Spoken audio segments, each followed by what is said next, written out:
Hello guys ऐसा क्या आप भी मानते हैं कि बहुत ज़्यादा पैसा लगाने से बहुत बड़ी इन्वेस्टमेंट होनी चाहिए किसी बिज़नेस को करने के लिए, या इन्वेस्टमेंट बड़ा होता है या एक आइडिया बड़ा होता है?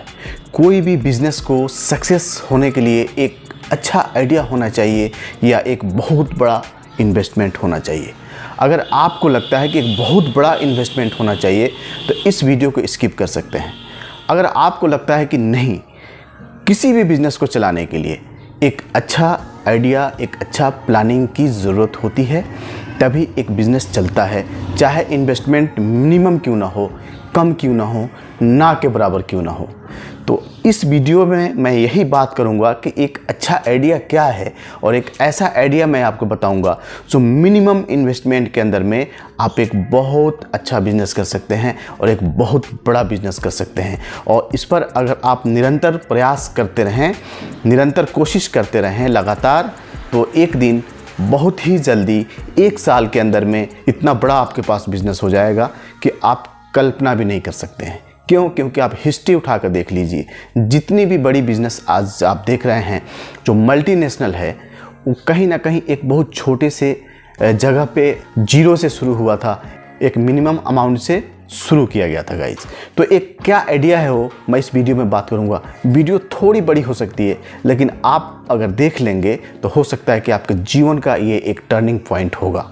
ठीक है, अगर आपने इसको इम्प्लीमेंट कर दिया सही तरीके से तो। इसलिए क्योंकि आइडिया बड़ा होता है, मैं जहाँ तक मानता हूँ, एक जो सोचने का एक जो कॉन्सेप्ट है, आपका एक आइडिया है, वही बड़ा होता है। कुछ समथिंग, कुछ डिफरेंट आप करते हैं तो ही कुछ हो पाता है गाइज। आइए गाइज शुरू करते हैं, इस वीडियो के साथ बने रहिए और प्लीज़ स्किप नहीं कीजिएगा, नहीं तो आपको आधी अधूरी जानकारी लेके कोई फ़ायदा नहीं है गाइज। वक्त है, समय है आपके पास, तो देखिए गाइज। एक होता है जो ट्रेडिशनल बिजनेस, जो बहुत दिनों से, सालों से चलता आ रहा है और वही चलता जा रहा है, और उसके अंदर में बहुत बड़ी एक कैपिटल चाहिए होती है, बहुत बड़ी इन्वेस्टमेंट चाहिए होती है, जो ट्रेडिशनल तरीके से उसको किया जाए। और एक होता है कि कुछ नया, कुछ आपने मार्केट को नया दिया। ठीक है, जैसे कि किसी भी टाइम में अमेज़ॉन एक ऐसा प्लेटफॉर्म है आज की डेट में, मैं एग्जांपल के लिए मैं आपको समझाने की कोशिश कर रहा हूँ कि जब ये शुरू किया गया था तो लोग बोलते थे कि भाई ये क्या होगा, कौन खरीदेगा, ऑनलाइन सामान कौन खरीदता है। सब कोई दुकान पे जाते हैं, देखते हैं, पसंद करते हैं, मोल भाव करते हैं, तभी सामान लेते हैं, ऑनलाइन कौन खरीदता है। लेकिन आज आपके एग्जाम्पल आपके सामने, कोई ना कोई व्यक्ति ऐसा सोचा होगा, वो आगे का फ्यूचर देखा होगा कि क्या है इसके अंदर में, कितनी ताकत है इस बिज़नेस के अंदर में, उसकी ताकत का अंदाज़ा आप खुद लगा सकते हैं। तो गाइज़ ओवरऑल कहने का मतलब ये है कि एक अच्छा कॉन्सेप्ट होना चाहिए, एक अच्छा आइडिया होना चाहिए। वो आइडिया क्या होता है, एक एग्जांपल देकर मैं आपको समझाने की कोशिश करता हूँ। आपका सारा कॉन्सेप्ट क्लियर हो जाएगा एक एग्जांपल में। ठीक है, आप भी इसको अपने जीवन में इम्प्लीमेंट कर सकते हैं, आप भी अपने जीवन में इसको लागू कर सकते हैं, और ऐसा आप करके बहुत पैसा कमा सकते हैं और आप अपने जीवन को एक अच्छे तरीके से जी सकते हैं गाइज। सो गाइज बात ये है, एक एग्जाम्पल के तौर पे एक इंसान है, उसने बहुत ज़्यादा पैसा लगा दिया बिज़नेस में।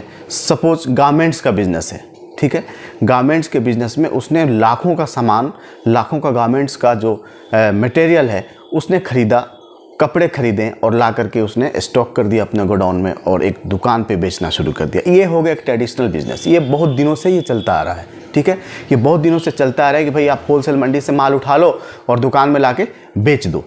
ये इसमें बहुत ज़्यादा कैपिटल की ज़रूरत है, और चलता रहा उसका धीरे धीरे पैटर्न, उसका स्टाइल, उसकी डिज़ाइनिंग, और क्योंकि जो है मार्केट में कुछ हमेशा नया आता है तो पुराने जो चीज़ें हैं वो रिजेक्ट हो जाती है या उसकी स्लो मूविंग हो जाती है, उसकी सेल कम हो जाती है।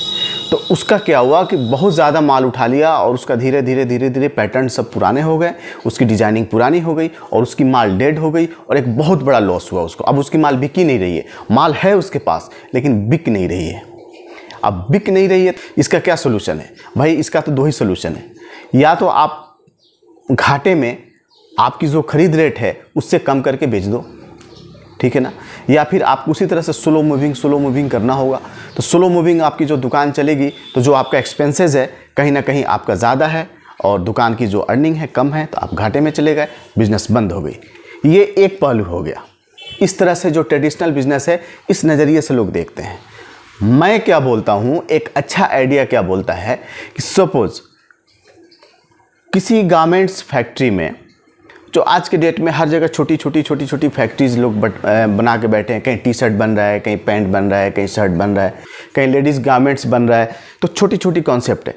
आप क्या किए कि आपके पास पैसा ज़्यादा नहीं है, बट आपके पास एक अच्छा आइडिया है। आइडिया क्या है?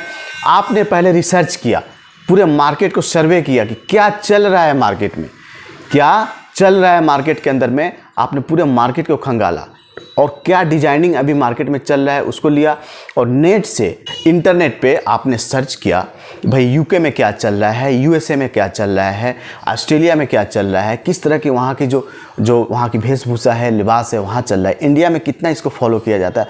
उसमें से आपने सब कंट्री से एक एक पीस, दो पीस, एक पीस निकाला। आप 10-15 पीस का आपने गारमेंट्स का एक पूरा एक अपना पोर्टफोलियो बना लिया डिजाइनिंग का।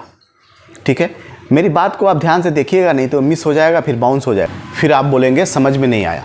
इसलिए बहुत ध्यान से सोचिएगा। अब उसने क्या किया कि 15 डिज़ाइन अपने पोर्टफोलियो में, एक फ़ोटो, सबका फ़ोटो मोबाइल में, टैब में, कंप्यूटर में फ़ोटो आपको बना लिया। ठीक है, और एक से एक अच्छा डिजाइनिंग है, एक से एक कॉन्सेप्ट है, अच्छा लुक है, जो इंडिया में कहीं कहीं देखने को मिलता है। कोई मॉडल हो, कोई हीरोइंस हो, किसी पार्टी में जा रही हैं या कहीं है, उस लेवल का कुछ आपने बना लिया। कहने का मतलब है कि कुछ जो डिजाइनर कपड़े होते हैं उस लेवल का आपने उसको बना करके अपने पोर्टफोलियो में रख लिया। अब इस 5, 10, 15 जो भी आपने बनाया हुआ है, कोई भी मैन्युफैक्चरर कंपनी के पास आप जाएंगे, कंपनी मतलब नॉर्मल आज के डेट में दिल्ली, मुंबई, हर जगह जाएंगे तो हर जगह पे छोटे छोटे जो है इंडस्ट्री है, वहाँ पे आपको 100, 200, 400, 500 पीस बनाकर दे सकते हैं। ठीक है ना, अगर आप उसको ऑर्डर देंगे तो। लेकिन ऑर्डर देना नहीं है, अब आप सोचेंगे अब क्या करें भाई, मेरी बात सुनो, उसको ऑर्डर देना नहीं है। इस पोर्टफोलियो को आप लेकर जाइए, आपने जो बनाया हुआ है, जितने भी फोटोग्राफ्स है आपके पास, वो इंडस्ट्री में, वो कारखानेदार के पास जाइए और बोलिए कि भाई ये मेरा डिजाइनिंग है, क्या मैं ऑर्डर दूंगा तो आप मुझे बना के दे सकते हो क्या? तो वो देखेगा, ना तो नहीं बोलेगा, क्योंकि वो लोग एक्सपर्ट है इस मामले में। बोलेगा हाँ बना के दे दूंगा, उससे रेट, उससे कोटेशन, उससे एवरीथिंग आप निकाल लीजिए कि आपके पास एक पे कितना कॉस्ट आएगा। ठीक है ना, कपड़ा भी उसका इन्वेस्टमेंट भी उसका, लेबर कॉस्ट भी उसका, मशीनरी भी उसकी। आपको इसके लिए अलग से इंडस्ट्री लगाने की ज़रूरत नहीं है। जितना में आप कारखाना लगाओगे, जितना में आप मशीन खरीदोगे, उतने में आप अपने धंधे को चालू कर सकते हो। भाई इसकी ज़रूरत ही नहीं है। अक्सर लोग क्या करते हैं कि पहले मशीन लगा लेंगे, पूरे मटेरियल खरीदेंगे, तब जाएंगे माल बनाएंगे, तब जाकर मार्केटिंग करेंगे। इस बीच में वो ख़त्म हो जाते हैं। मार्केटिंग करने की ज़रूरत ही नहीं है, मार्केट में जाने से पहले ही इनका बिजनेस बंद हो जाता है। लेकिन आपको ये गलती नहीं करना है, आपको कुछ करने की ज़रूरत नहीं, सब कुछ उसका है, मेरा कुछ नहीं है। मैं सिर्फ मार्केटिंग करूँगा, वहाँ से ऑर्डर निकालूंगा, इससे माल बनवाऊँगा, वहाँ लाकर डिलीवरी करूँगा। ठीक है, आपका इतना ही काम है। अब करना क्या है? करना ये है कि इस कारखानेदार से आपने पूछ लिया, इसका कोटेशन ले लिया, इसका एक रेट निकाल लिया, उस पर आप अपना प्रॉफिट रख लीजिए, जो भी 20%, 25%, 30%, 10% जो भी रखना है आपको मार्केट के हिसाब से। ऐसा नहीं कि जो भी मन में आया ठोक दिया, ठीक है, डबल करके तो माल नहीं बिकेगा आपका। एक जेन्युइन प्राइस रखिए आप। ठीक है, तो आपके पास माल भी हो गया, प्राइस भी हो गया। देखिए अच्छी बात क्या है कि आप पास माल आपके पास स्टॉक में नहीं है, आपने कोई इन्वेस्ट नहीं किया है, सिर्फ ये अभी कागज़ पे है। लेकिन सामने वाले को मालूम नहीं है कि आप सिर्फ कागज़ पे रखे हो या आपके पास फ़ोटो है।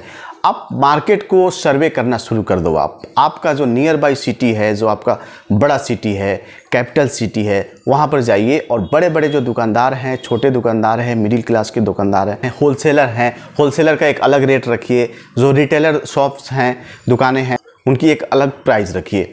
अब मार्केट में आप मार्केटिंग का काम शुरू कर दीजिए। देखिए ये मार्केटिंग आप तब करते जब ये पूरा कारखाना, पूरा सेटअप, पूरा इन्वेस्टमेंट लगाने के बाद करते, लेकिन आपने कुछ नहीं किया, बस आपने मार्केटिंग करना शुरू कर दिया। आपके पास माल है, ठीक है, और मार्केट में आप डोर टू डोर जाइए, हर दुकान को टच कीजिए। 100 दुकानें, 25 दुकानें, 50 दुकानें, जितने भी आपकी सिटी में दुकानें हैं, सबको टच कर दीजिए। यकीनन 100% उसमें से आपको 10% ऑर्डर मिलना ही है। 10%, 100% ऑर्डर मिलेगा। अगर मैं गारंटी के साथ बोलता हूं कि अगर आप 100 दुकानों को टच कीजिएगा तो उसमें से 10 दुकानें आपको ऑर्डर दे देंगी। 10% मिनिमम ऑर्डर आपको मिल जाएगा। उस ऑर्डर को निकालिए, अपने डायरी पे लिखिए, उसको नोट कीजिए, ऑर्डर लीजिए। अभी आपको कुछ ज़्यादा इन्वेस्टमेंट करने की ज़रूरत नहीं है, बस सिंपली क्या करना है, लेकिन उससे टर्म ऑफ कंडीशन ये रखिए कि भाई 100% कैश। इसमें क्रेडिट उधार कहीं से कुछ नहीं। अगर उधार के चक्कर में आप आए तो आप डूब जाओगे। 100% कैश। आप 2 पीस लो, 5 पीस लो, 10 पीस लो, 20 पीस लो, 25 पीस लो, लेकिन 100% कैश। आप सारे ऑर्डर्स को ले लीजिए और ले जा करके जो मैन्युफैक्चरर है, जो कारखानेदार है, उसको दे दीजिए कि लो भाई ऑर्डर आ गया। अब वहाँ से माल बनाना वो शुरू कर देगा। आप उसको कुछ एडवांस दे दीजिए, माल बनाना आपका शुरू कर देगा।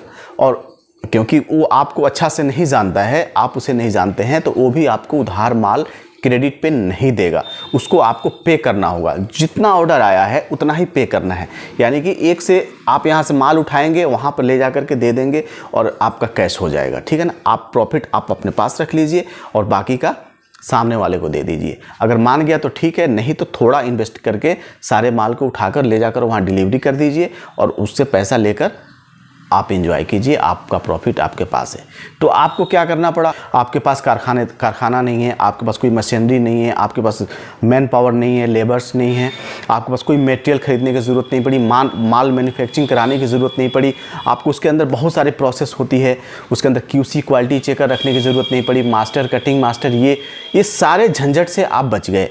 सारा कॉन्सेप्ट, सारा सिस्टम कहीं लगा हुआ है, उससे मैं माल तैयार करा लिया और ले जाकर के मार्केट में बेच दिया। लेकिन पहले ऑर्डर लेना है और फिर माल तैयार करना है। लोग क्या करते हैं गलती, कि पहले माल बना लेते हैं और फिर ऑर्डर लेते हैं। यही दिक्कत है। एक चीज़ हमेशा याद रखिए, पहले ऑर्डर लेना है फिर माल तैयार करना है। अगर ऐसा करते हैं तो आप कभी भी फेल नहीं हो सकते। क्यों फेल होंगे भाई, जब आप उतना ही माल बना रहे हो जितना आपके पास ऑर्डर है। लोग क्या करते हैं कि पहले माल बना लिया, अपने मर्जी से उल्टी सीधे माल बना के पूरा अपनी गोडाउन में रख दिया, लाखों की माल रख दिया और बिक ही नहीं रहा है। अब उसके बाद फेल हो गया आपका बिजनेस। अब बहुत प्रॉब्लम में हैं आप, सर पे जो है बहुत सारे कर्ज आ गए, बिजनेस लॉस दे रहा है, परेशान है। तो ये काम नहीं कीजिए। तो मेरे कहने का मतलब है कि एक आइडिया बड़ा होता है। एक इन्वेस्टमेंट करके सोचेंगे बहुत बड़ा इन्वेस्टमेंट करके मैं बहुत बड़ा बिजनेस कर लूँ, तो ऐसा नहीं होता है। अगर आपके पास एक अच्छा आइडिया नहीं है, आपके पास एक अच्छा सोच नहीं है, एक अच्छा प्लानिंग नहीं है, तो आप बिज़नेस नहीं कर सकते हैं। बिज़नेस आपके लिए नहीं है। ठीक है। सिंपली पैसा लगा देने से बहुत बड़ी बिज़नेस नहीं खड़ा कर सकते हैं। आपके पास एक अच्छा प्लान होना चाहिए गाइज। तो मेरी बात को आप समझ गए, ऐसा कर सकते हैं। ऐसे बहुत लोग कर रहे हैं। ये कोई मैं नया चीज़ आपको नहीं बता रहा हूँ, ये ऐसा लोग कर रहे हैं, लेकिन इसमें बहुत कम लोग ऐसा सोचते हैं, बहुत कम लोग ऐसे इस तरह से कर रहे हैं।